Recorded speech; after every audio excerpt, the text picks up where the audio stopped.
Así ha dicho Jehová, así dice el Señor, así dice Dios. Y hay una maldición. En este pasaje hay una maldición y una bendición.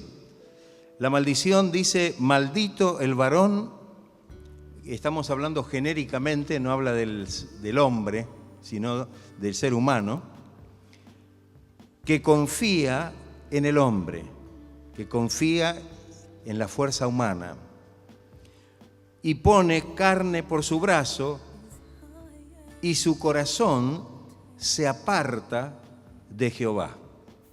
Hay una maldición en esto, no es una cosa liviana. Hay una maldición para aquel que realmente no pone toda su confianza, su fe en el Señor. Pensemos que confiar significa tener fe en el Señor. Es poder saber esperar en el Señor con confianza. Como dice bien claro allí la carta a los Hebreos, es pues la fe y la certeza de lo que se espera y la convicción de lo que no se ve. Pero la mayoría de las personas no tienen esta convicción en su corazón, no tienen esta confianza en su corazón.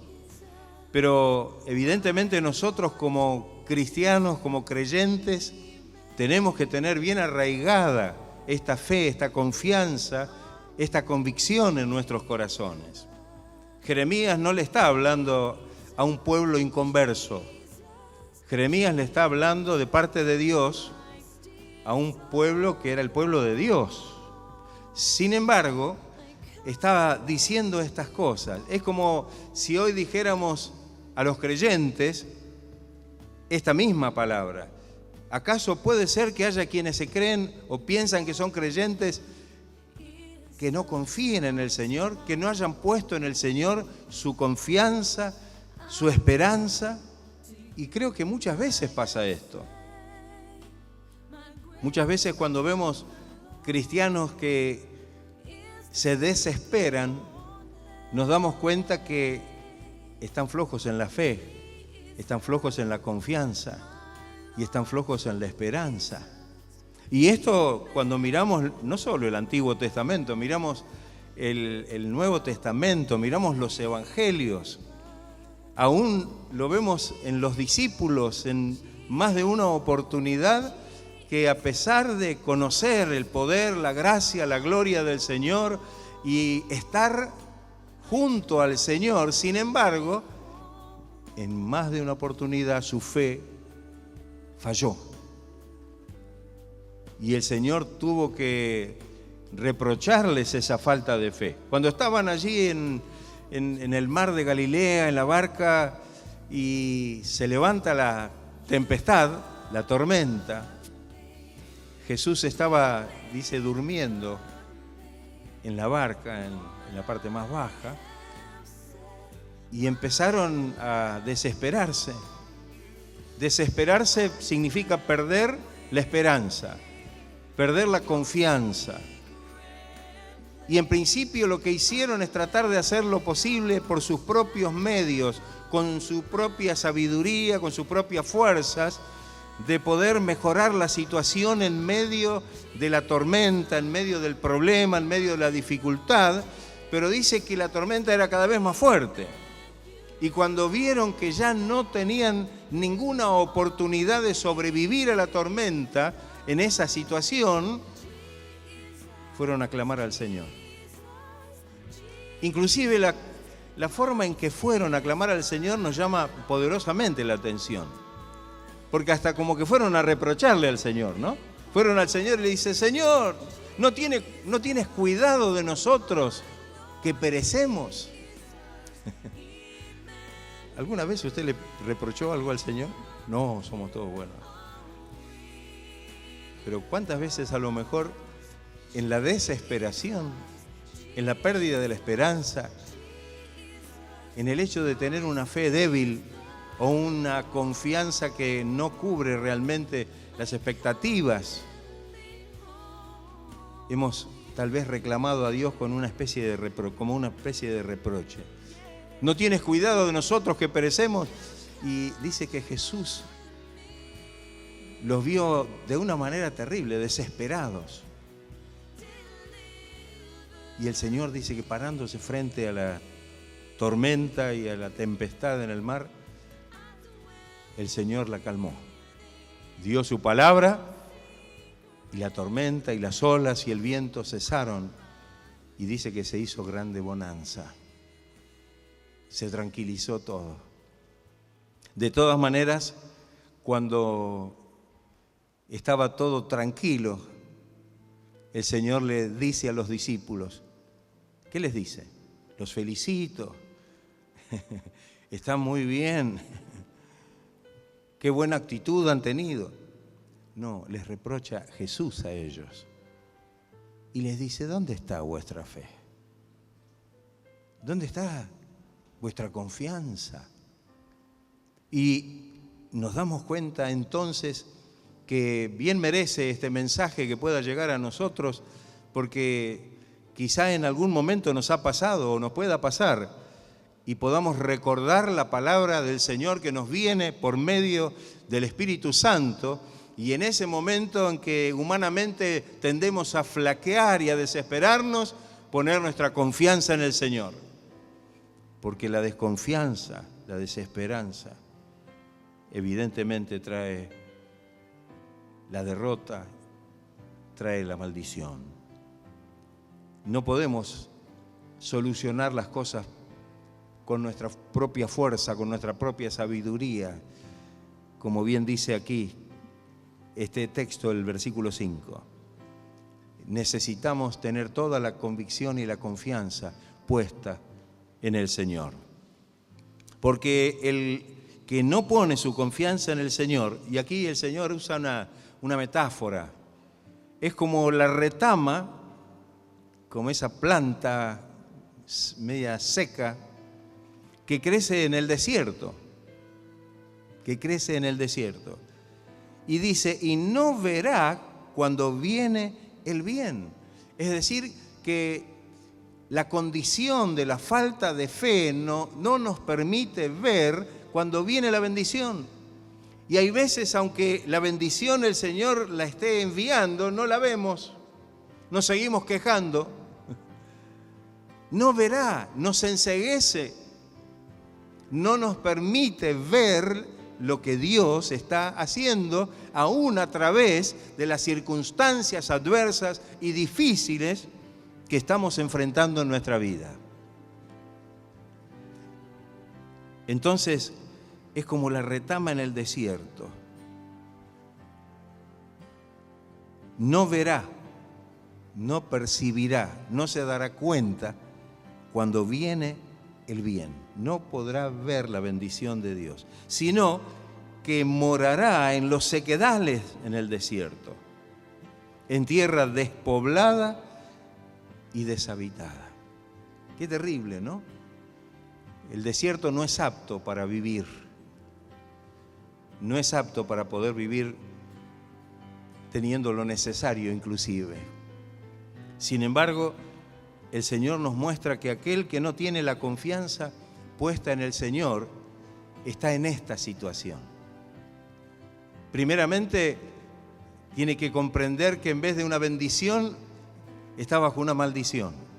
Pero no porque Dios lo maldice, sino porque está bajo la maldición de no poder tener la confianza y la fortaleza de fe necesaria para poder saber, como dice bien el apóstol Pablo, que a los que aman a Dios, dígalo más fuerte, todas las cosas les ayudan a bien.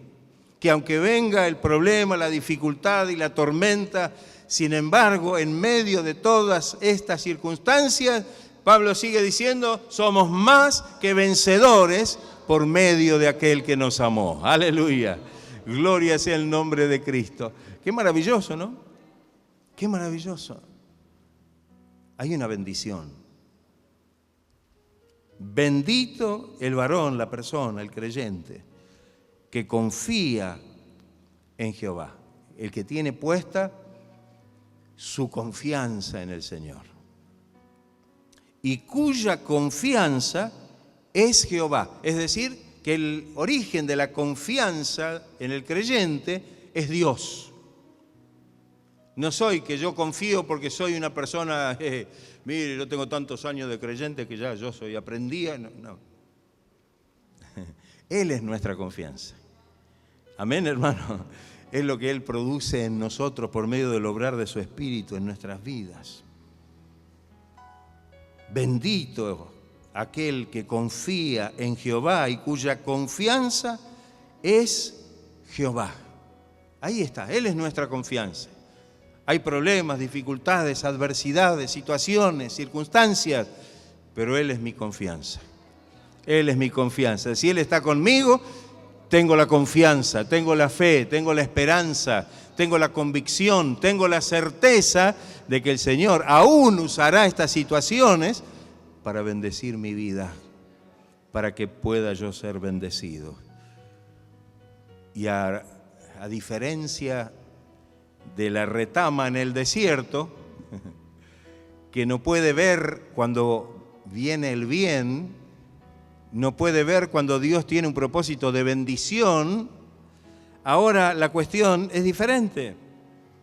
El que confía plenamente en el Señor no será como la retama del desierto, una planta media retorcida, sin ninguna vista. No, será como el árbol plantado junto a las aguas. Qué hermoso, ¿no?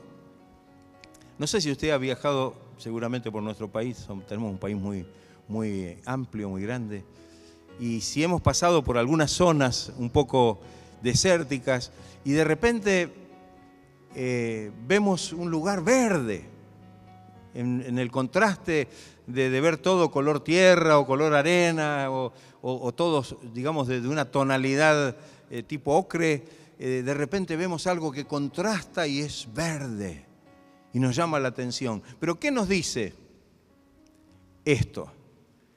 Es que en ese lugar que hay agua. Hay agua.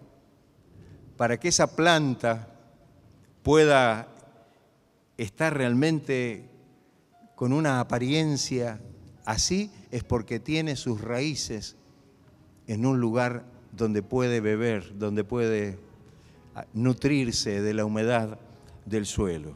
Será el creyente entonces como el árbol plantado junto a las aguas, que junto a la corriente echará sus raíces. Sus raíces. Y qué importante, ¿no? Que podamos echar raíces. Fíjense que los árboles que no tienen raíces, el viento los tira, los arranca. Hay algunas especies de árboles, inclusive, que crecen mucho, que no echan muchas raíces. Y sabemos que cuando vienen las tempestades, son los candidatos a ser totalmente, no solamente tirados o volcados, sino arrancados. Siempre, y creo que les he participado alguna vez, una vez estábamos acá en el sur de la provincia de Buenos Aires, en las costas del río Quequén, un lugar muy lindo, muy pintoresco, y hay muchos árboles de ambos lados, más de un lado que del otro, donde está especialmente el camino costero. Un lugar muy lindo. Y ese día que fuimos a recorrer ese lugar, cuando entramos en ese lugar, en ese camino, nos quedamos totalmente aterrados. Porque ya conocíamos el lugar, lo habíamos hecho otras veces, y cuando empezamos a observar, había muchos de esos árboles de unos troncos inmensos, totalmente tumbados, y nos llamó la atención que algunos de ellos enteros estaban del otro lado del río. El viento los había arrancado de raíz, con la poca que tenían, y los llevó y los tiró del otro lado, y los veíamos del otro lado del río, tirados del otro lado del río. ¡Qué terrible! Qué importante echar raíces, ¿no? Dice la palabra que en estos últimos tiempos vamos a tener que soportar vientos de doctrina, ¿o no? Vamos a tener que soportar no solamente vientos, huracanes de doctrinas. Huracanes de doctrina, por todos lados. Y si no estamos con nuestra vida arraigada, es muy probable que seamos levantados o arrancados. Entonces, la fe, la confianza en el Señor, una vida que está bebiendo de la savia y del alimento, que para nosotros no es otra cosa que el Espíritu Santo, nos puede mantener frente a las dificultades y a los vientos de toda clase de doctrinas y huracanes y tornados. Nos vamos a mantener firmes, como aquel hombre sabio que construyó su casa sobre la roca, que vinieron las tempestades y soplaron los vientos. El insensato edificó a ras de tierra. Y hasta tal vez se mofaba del otro, decía, mira qué rápido que hice la casa. Y el otro, mientras este iba para arriba, el otro todavía estaba yendo para abajo, echando los cimientos, asentando sobre una base firme. Pero cuando esa casa fue puesta a prueba, dice que la que construyó el hombre insensato, esa casa se vino abajo, se derribó y fue grande su ruina. Qué terrible, ¿no? Sin embargo, la del hombre prudente que edificó su casa sobre el buen fundamento, firme, vinieron los ríos, soplaron los vientos, dieron con ímpetu. No es que va a ser liviana la cosa, no se crea. Va a sacudir. Pero dice que esa casa se mantuvo en pie. Esa vida se mantendrá en pie como un verdadero testimonio que está anclada y está puesta sobre el fundamento que para nosotros es Cristo. Que el Señor nos ayude. Aquel que tiene su confianza puesta en el Señor es como el árbol plantado junto a las aguas, que junto a las corrientes echará sus raíces. Y no verá, aquí viene otra comparación o contraste, no verá cuando viene el calor, cuando viene el mal, cuando hay sequía. Fíjese los problemas que tenemos cuando azota el calor, el sol, la sequía, y usted ve que las plantas se ponen, las hojas ya empiezan a perder el verde y se pone todo marrón, ¿no? No. En este caso dice que no verá cuando viene el calor, sino que su hoja estará verde. Aquel no verá cuando viene el bien, el que no confía, el que no tiene fe, el que no tiene convicción. Pero acá dice que el creyente, el que tiene confianza, el que tiene fe en el Señor, no verá cuando viene el mal, cuando viene el calor, cuando viene el problema.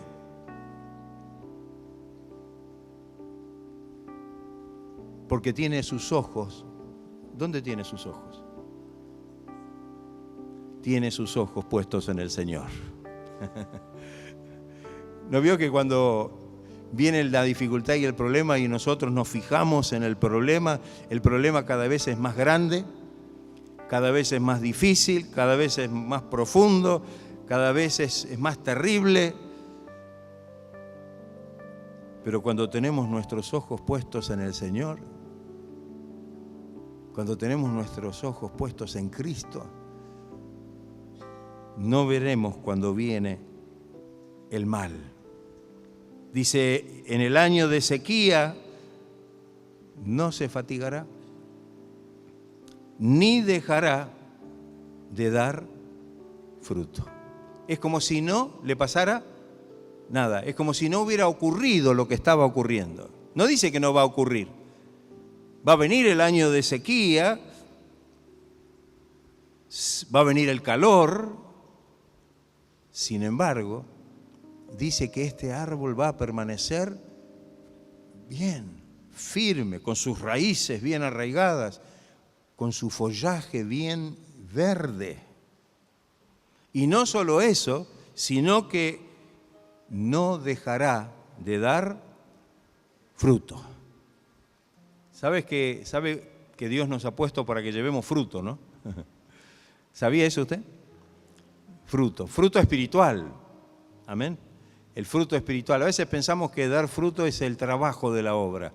Creo que el fruto espiritual tiene que ver con lo que produce el obrar del Espíritu Santo en el corazón del creyente y que sí se manifiesta en nuestra vida en el exterior. Por eso que cuando miramos, cuando Pablo le escribe a las iglesias de Galacia y le menciona, esa lista no es exhaustiva, hay muchos más frutos, pero ahí menciona unos cuantos: amor, gozo, paz, paciencia, benignidad, fe, mansedumbre, templanza. Seguiremos dando fruto. Y en medio del problema que ocurra a nuestro alrededor, nosotros podemos dar o mostrar a través de nuestra vida el fruto del amor. Esto significa que este fruto del amor, en primera instancia, nos hace amar primeramente ¿a quién? Por sobre todas las cosas, al Señor. Primer mandamiento, ¿no? Amarás al Señor tu Dios con todo tu corazón, con toda tu alma, con toda tu mente y con toda tu fuerza. Con todo. Pero esto no se puede dar si realmente el Espíritu Santo no está obrando en nuestro corazón. No vamos a poder amar al Señor. Dice que podemos amar al Señor porque Él nos amó primero. Y ese amor primero del cual estamos hablando, como dice el apóstol Pablo en el capítulo 5 de la carta a los Romanos, es el que es derramado en nuestros corazones por el Espíritu Santo que nos fue dado. ¿Amén? Léalo en su casa después. Va a ver lo que dice. Dice eso. Que ese amor nos es derramado por el Espíritu Santo en nuestros corazones. Y con ese amor de Dios, que es un fruto maravilloso del Espíritu, podemos amar primeramente a Dios. Podemos amar a nuestro prójimo, a nuestros hermanos, al que está cerca nuestro. Y como decimos siempre, no solamente queda ahí la cosa. Hasta podemos amar ¿a quiénes? A nuestros enemigos. Porque no es nuestro amor. Porque nuestro amor diría ojo por ojo, diente por diente. No, el amor de Dios va más allá y puede actuar de tal manera en nuestras vidas y en nuestros corazones que nos hace amar aún a aquellos que son nuestros enemigos. Porque en definitiva, ese es el amor que Dios ha tenido por nosotros cuando nos llamó a su camino. Dice la Biblia que cuando el Señor nos llamó a través de su Evangelio y de su palabra, nosotros éramos enemigos de Dios. Estábamos alejados de Dios. Sin embargo, el Señor nos amó. Y de tal manera Dios nos ama y ama a toda la humanidad, a todo el mundo, sin distinción de razas, de credos. Ya ama a todas las personas del mundo, quiere decir, que dio a su Hijo unigénito, para que todo aquel que en Él cree no se pierda, sino que tenga vida eterna. Y entonces, en cada uno de estos frutos vamos a ver algo maravilloso. Estos frutos que el Espíritu Santo va produciendo, el gozo, que no es el gozo de que las circunstancias nos vayan bien, que me salió bien esto, que tengo un buen trabajo y que a lo mejor me pude comprar el auto o que a lo mejor me aumentaron el sueldo o estoy cobrando... No. El gozo que el Espíritu Santo pone en nuestros corazones y que lo definiríamos como lo definió David cuando le pidió al Señor que le devolviera el gozo de la salvación. en una situación muy terrible para él. Sin embargo, la oración de David fue maravillosa. El gozo de la salvación. Porque absolutamente no hay nada comparable en este mundo con la bendición y con la gracia del Señor que Él derrama en nuestra vida. Amor, gozo, paz. La paz que hemos recibido no es como el mundo la da, dice el Señor. Yo no doy la paz que el mundo les da, le doy una paz que sobrepasa todo entendimiento. Es una paz gloriosa, maravillosa. Es la paz de Dios obrando en nuestro corazón. Paciencia, la capacidad de soportar triunfalmente debajo de una presión o de una carga. Esto no es un producto de nuestro ejercicio de fuerza. Esto es producto del obrar de Dios mediante el Espíritu Santo en nuestros corazones, que nos da esa gracia y esa fuerza para poder soportar todas las presiones de este mundo triunfalmente. Triunfalmente, no con agobio, ¿no? Porque a veces decimos, bueno, no, como dice la carta a los hebreos, para que nuestro ánimo no se canse hasta desmayar. Ahí está, no doy más. No, hay una bendición que nos sostiene y que nos fortalece. Benignidad, bondad. No es algo natural nuestro, hermano. No es algo nuestro. No es un fruto propio de nuestra naturaleza humana. Es lo contrario, somos malos. Nuestra naturaleza humana es mala. Pero el Señor nos cambia la naturaleza y ahora, por medio del obrar del Espíritu, empezamos a dar frutos de bondad y de benignidad, fe, mansedumbre, sencillez, humildad, templanza, dominio propio. Qué maravilloso todo esto, ¿no? Así que el dar fruto para un creyente, para el creyente que está plantado, afirmado, junto a las corrientes de las aguas. En este caso, esas corrientes de las aguas nos figuran esa gracia maravillosa del Espíritu Santo.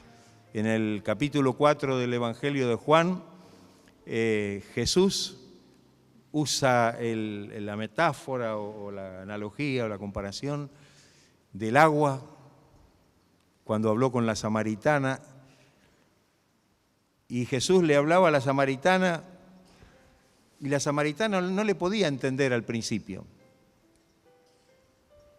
Cuando Jesús le pidió que le diera de beber, bueno, ya conocen la historia, ¿no? Esta mujer se extrañó de que un hombre judío encima le pidiera a ella de beber y Jesús, pasando por encima de esa relación, de esa barrera, le dice, si tú supieras quién es el que habla contigo, tú le pedirías y te daría agua viva.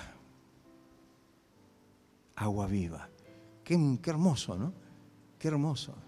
Y cuando seguimos en la lectura, no voy a señalar todo el pasaje porque vamos a estar un rato largo, pero el Señor ahí menciona que el agua que el Señor nos da es como una fuente de agua que salta para vida eterna. Es una fuente inagotable de agua viva que corre por nuestro ser y que nos lleva a una eternidad gloriosa en la presencia de Dios. Alabado. Corre por su interior este río de agua viva. Tiene la experiencia de beber de este agua maravillosa que es el agua del Espíritu. Amén. En aquel momento cuando Jesús se paró al terminar el último día de la fiesta de los judíos, dijo, si alguno tiene sed, venga a mí y beba. Venga a mí y beba. Está hablando simbólicamente. No es que el Señor le iba a dar un vaso de agua. El Señor le iba a dar del Espíritu que Él tenía. Y el que cree en mí, como dice la Escritura, de su interior correrán ríos de agua viva. Y dice, y esto dijo del Espíritu Santo, que vendría o que recibirían aquellos que creen en Él o que creerían en Él. Que el Señor nos ayude para que en este momento nosotros podamos darle gracias a Dios. Somos cristianos, somos creyentes, somos parte del pueblo de Dios, pero tal vez tenemos que revisar a través de este mensaje cuál es nuestra actitud, dónde está cimentada nuestra fe, si nuestra fe es firme, si nuestra fe está consolidada en el Señor. Y esto es fácilmente comprobable, porque cuando vienen las dificultades y los problemas y las situaciones, ahí nos damos cuenta dónde está anclada nuestra fe. Entonces, por supuesto, no queremos que haya ninguna sombra de maldición sobre nuestra vida, que no nos permita ver la bendición de Dios, que tenga nuestra vida reseca como una retama del desierto, y que nos mantenga en un lugar donde parece que todo es malo, que todo es motivo para quejarnos, sino que ahora podamos realmente poner toda nuestra confianza en el Señor y podamos realmente tener una vida plena, una vida renovada, una vida llena del Espíritu, como el árbol plantado junto a las aguas, una vida cuyas raíces están bien afirmadas, una vida que está como el árbol de hojas verdes, algo que llama la atención. Y no solamente esto, sino una vida que da fruto y una vida que puede ser de esta manera, un testimonio poderoso, glorioso, de que somos del Señor y que el Señor está obrando en nuestra vida. Que el Señor nos ayude. ¿Estará dispuesto en esta mañana a pedirle al Señor que le ayude en este sentido? Los discípulos en un momento hicieron una oración que nos llama la atención. Señor, a ver si piensan en lo que voy a decir. Aumentanos la fe, le dijeron. Se daban cuenta que estaban medio flojos en esto. Y como dije antes, en más de una oportunidad, el Señor los tuvo que reprender o reprocharles la falta de fe, el no haber actuado con fe, el no haber respondido con fe ante ciertas circunstancias. Pero que el Señor en esta mañana, entonces, si algo de esto puede estar pasando en nuestra vida, queremos ser como ese árbol que está junto a las corrientes de las aguas. Queremos ser como ese árbol que está bebiendo del agua de vida en forma permanente.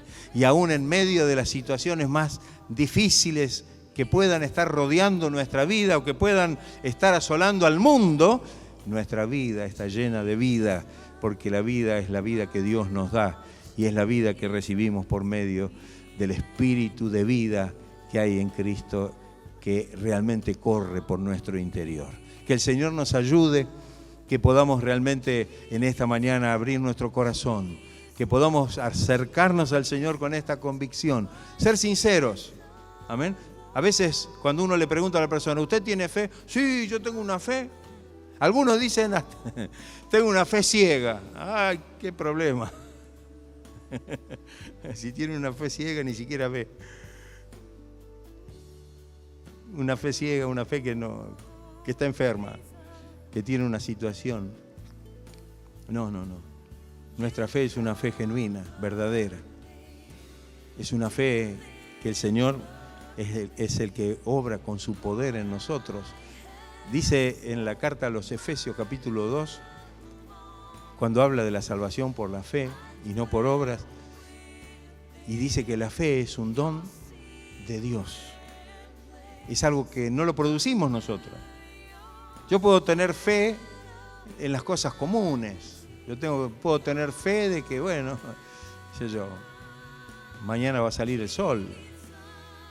Puedo tener fe de que si hago esto así, va a ser mejor que hacerlo de la otra manera, porque la experiencia me mostró de que puedo. Pero la fe de Dios es otra cosa. La fe del Señor va por encima de todo esto, es sobrenatural. Amén. Porque no es lo que sentimos, no es lo que vemos, es lo que creemos. ¿Usted cree la palabra de Dios? ¿Cree lo que dice en esta mañana la palabra del Señor? Vamos a estar de pie y darle gloria al Señor. Dale gracias a Él por su palabra, porque Él está aquí en medio nuestro para que en esta mañana, si hemos venido tal vez con algún síntoma de debilidad en nuestra fe, si hemos venido comprendiendo que a lo mejor necesitamos ser fortalecidos, renovados en esta fe, en esta mañana el Señor pueda verdaderamente llenar nuestros corazones de esa maravillosa fe, beber de ese agua de vida. Aleluya.